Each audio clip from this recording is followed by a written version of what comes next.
Olá pessoal, sejam bem-vindos a mais um Espaço Heráclito. Meu nome é Flávio Ricardo Vassoler e hoje nós vamos fazer um programa diferente naquela tradição que já acontece aqui no Espaço Heráclito, que envolve debates entre mim e vocês, telespectadores. Nós falaremos hoje sobre o grande escritor tcheco Franz Kafka. Mas antes de nós entrarmos propriamente no debate kafkiano aqui, pessoal, eu gostaria de falar para vocês, de lembrar vocês, que existem 3 fontes a partir das quais vocês podem assistir aos programas do Espaço Heráclito que já foram ao ar. São elas. A primeira, como eu sempre falo aqui, vai pela TV UOL, que é, vamos dizer assim, o portal afiliado da nossa TV Geração Z. Então, se vocês colocarem ali no Google Espaço Heráclito, TV UOL, ou Flávio Ricardo Vassolero, meu nome, TV UOL, vocês vão encontrar todos os programas do Espaço Heráclito que foram ao ar até o presente momento. E outras 2 fontes são o YouTube, eu venho elogiando os vídeos, e a partir dessa semana, e mais precisamente da semana que vem, o pessoal da Balu Design, que administra o portal Heráclito, esse pessoal vai colocar com mais celeridade os programas, os últimos programas aqui do Espaço Heráclito. Então vocês vão poder acompanhar pelo YouTube e, por fim, pelo Portal Heráclito, www.portalheráclito.com.br.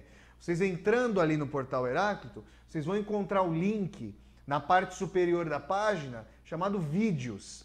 Quando vocês clicam nesse link, vai se abrir uma aba com 2 opções: intervenções heraclitianas, com outros vídeos de entrevistas que eu dei, de palestras e tudo mais, e um link com o nosso Espaço Heráclito, link por meio do qual vocês vão poder assistir aos programas anteriores do nosso Espaço Heráclito, que, lembro a vocês, começou em setembro do ano passado. Estamos caminhando aí a largos passos para um ano aqui do nosso Espaço Heráclito.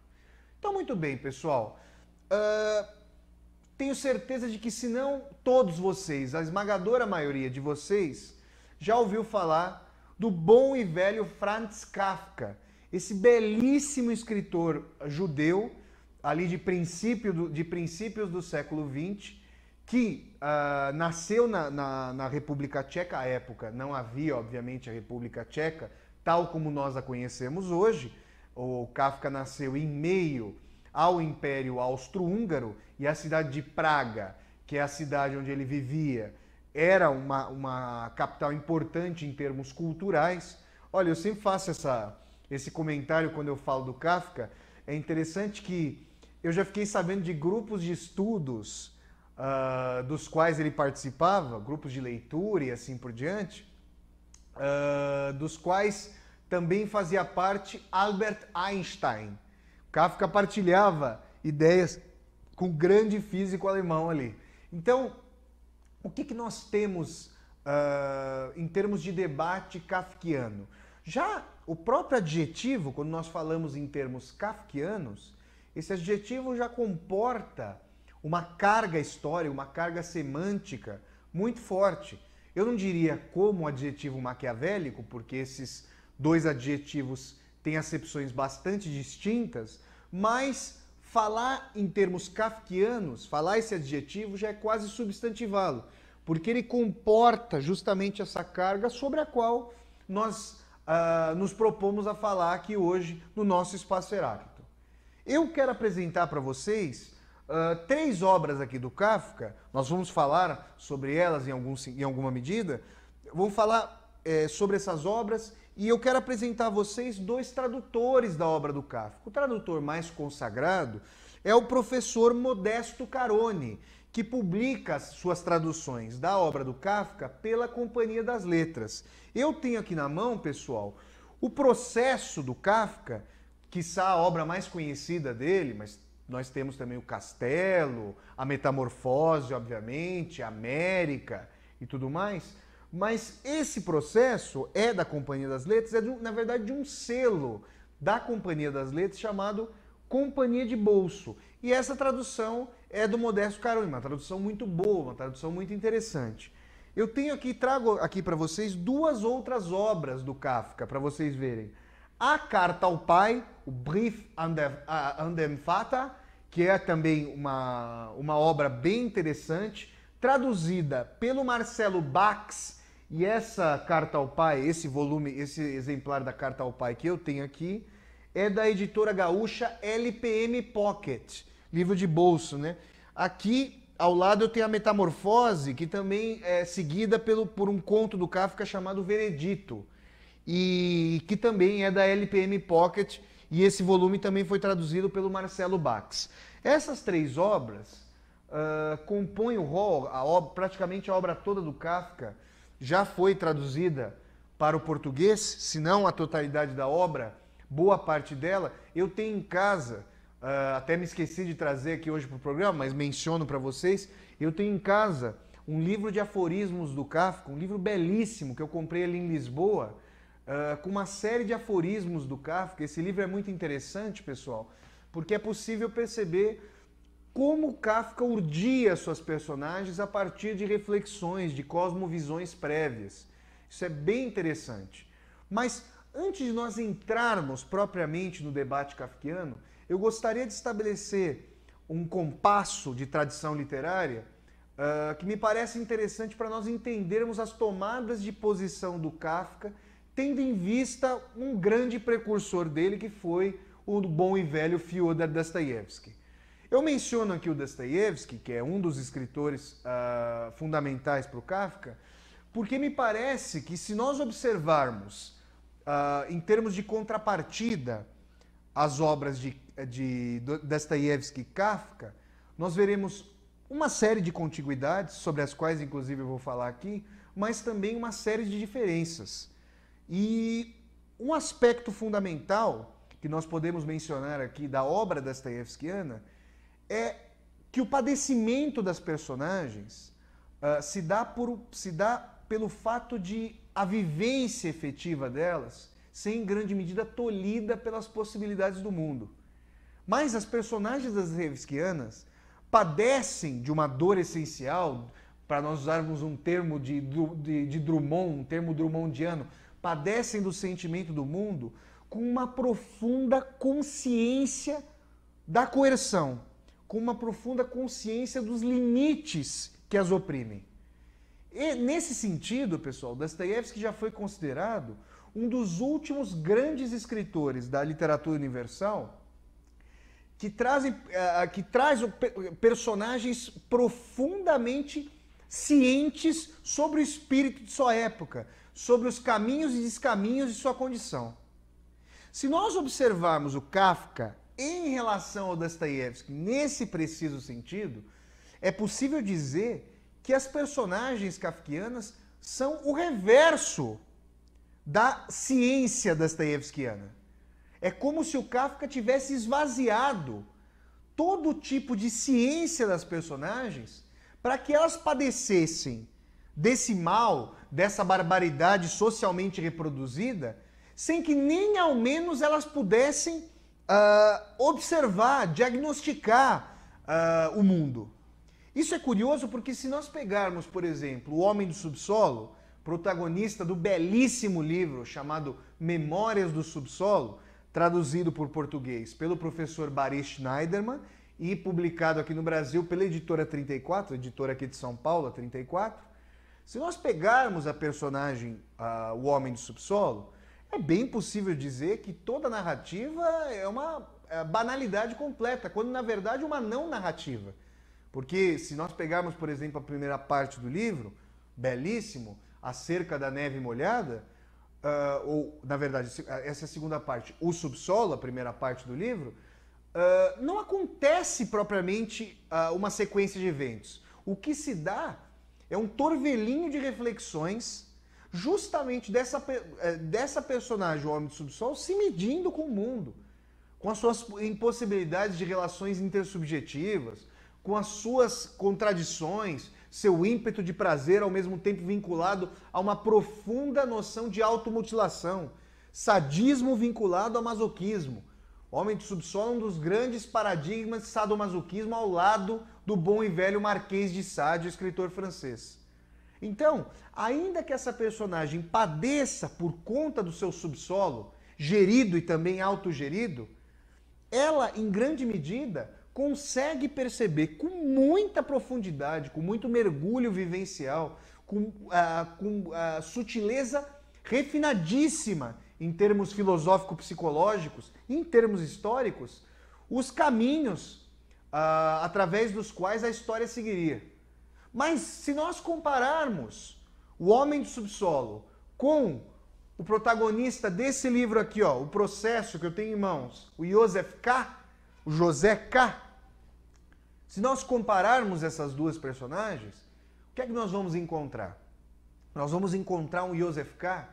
que no começo dessa belíssima obra, O Processo, ainda faz menção de se perguntar sobre o porquê de estar sendo processado.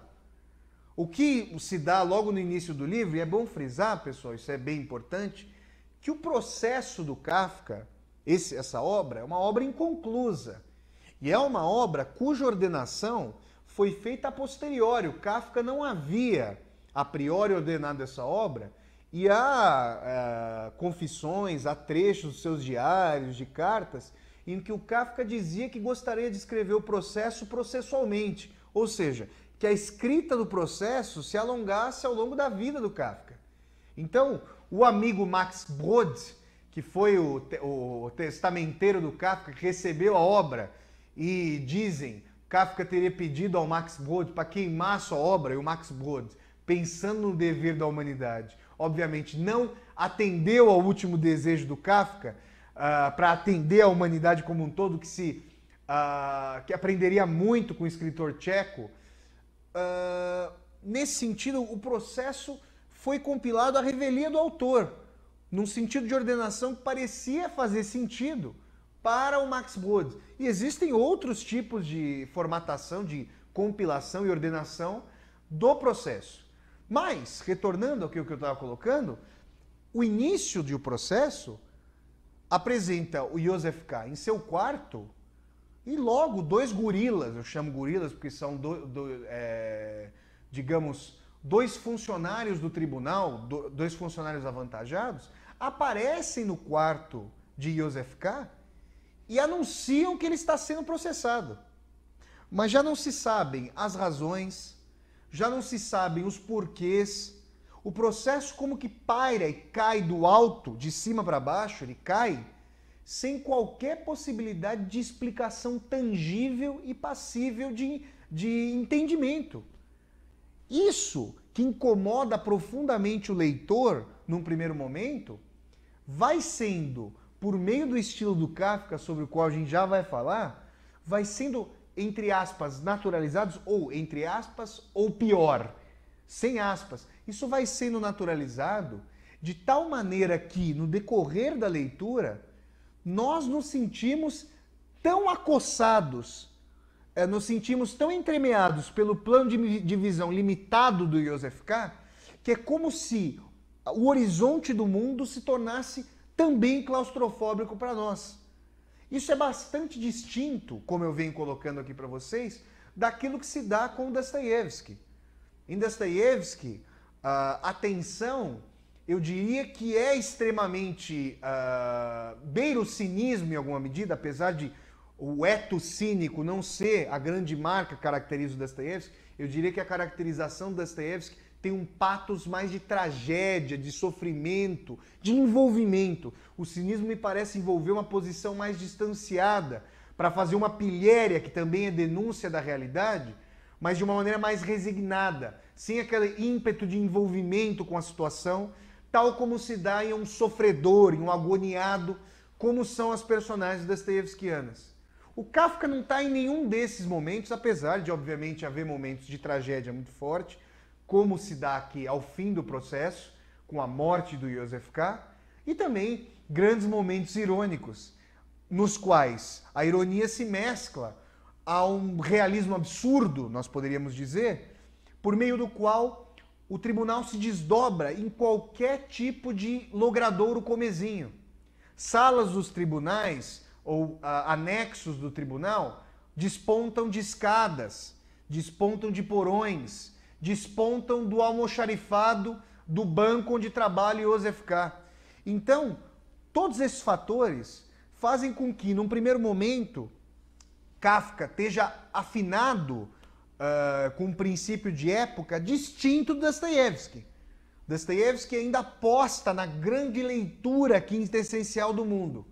Já Kafka, um escritor eminentemente metafórico, mais metafórico que Dostoiévski, vejam, quando eu digo mais metafórico, eu digo que o Kafka tende a falar por elipses e por criações imagéticas que existem também em Dostoiévski, mas, como os telespectadores já acostumados com a leitura dostoiévskiana vão saber, os diálogos dostoiévskianos, que muitas vezes ocupam páginas e mais páginas, eles se desdobram com discussões cerradas sobre questões abertamente filosóficas, políticas, sócio-históricas e assim por diante. Então, essa é uma diferença fundamental para nós entendermos onde é que o Kafka se situaria nessa tradição literária de tentar narrar um mundo que, ainda naquele momento kafkiano, parecia muito passível de transformação. Isso é bastante curioso, pessoal, porque se nós pensarmos sobre o ímpeto da Revolução Russa que aconteceu em 1917, daqui a 3 anos teremos o centenário da Revolução Russa. Quiçá, eu diria, certamente a revolução mais importante do século XX, que forjou todos os conflitos do século XX.